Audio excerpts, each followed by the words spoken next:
అక్కడ వ్యాపారం అంతా కూడా లౌకికమైన వ్యాపారంగా కనిపించింది.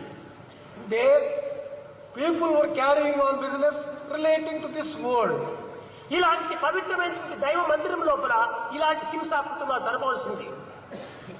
In a sacred temple, can that be used for carrying on this mundane business? ఈ లౌకికమైన వ్యాపారములకు సంబంధించినటువంటిది కాదు ఆధ్యాత్మికం. Spirituality is not one which can be అందరూ compared. కూడా ఈ ఆధ్యాత్మిక వ్యాపారంలో ప్రవేశించండి అని బోధిస్తూ వచ్చాడు.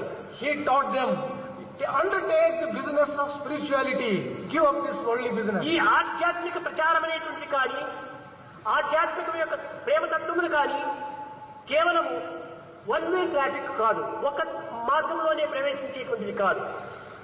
When it is a matter of spirituality or business relating to spirituality, it is not one-way traffic. ఇది గివ్ అండ్ టేక్, ఇచ్చి పుచ్చుకునేటువంటిది అన్నాడు. He taught them that this means give and take. This is matter of giving and నీ receiving. ప్రేమను భగవంతునికి ఇవ్వాలి, You have to offer your love to the Lord. భగవంతుని ప్రేమను నీవు పొందాలి. You have to get back the love of the Lord. ఇది ప్రేమకు ప్రేమనే సాటి కానీ మరొకటి దీనికి సాటి లేదన్నాడు. Love can be equal or matched only by love, by nothing else. Love is God, live in love. ఈ ప్రేమనే ప్రధానమైనటువంటిది అనేటువంటిది బోధిస్తూ వచ్చాడు. He taught them that love is the most important thing which they have to cultivate. అన్ని కాలములు ఎందుకుడను మంచి అంటే గిట్టనటువంటి వారు అనేక మంది ఉంటుంటారు. At all times there are people who may not understand and appreciate goodness. అప్పుడు కూడాను ఈ జీసస్ యొక్క ప్రబోధనలు ఏమాత్రం కూడాను నచ్చనటువంటి వారు ఉండేటువంటి వారు. There were quite a few people who never liked the teachings of Jesus. వీరందరూ కూడాను ఈ జీసస్ యొక్క ప్రబోధనకు గుంపులు వేలాది వేలు చేరుతూ ఆనందాన్ని అనుభవిస్తుండగా అసూయపరులు ఇందులో అభివృద్ధి అవుతూ వచ్చారు.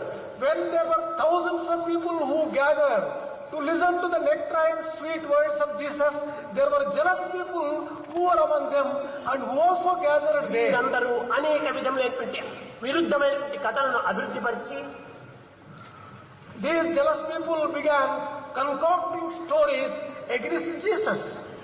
కడపటికి జీసస్ రాజద్రోహిగా విశ్వసించి They made the king believe that Jesus has done something treacherous to the nation. అతన్ని పట్టి గోగోత్ అనేటువంటి ఒక స్థానంలో అతన్ని గురి చేశారు.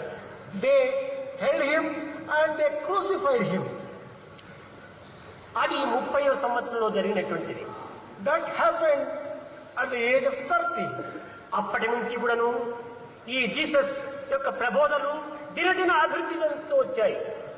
From that time onwards, the teachings of Jesus became very popular and they grew in their importance and their ఈ impact. విధంగా జరుగుతుంటే రోమన్ వీరుడైనటువంటి వాడు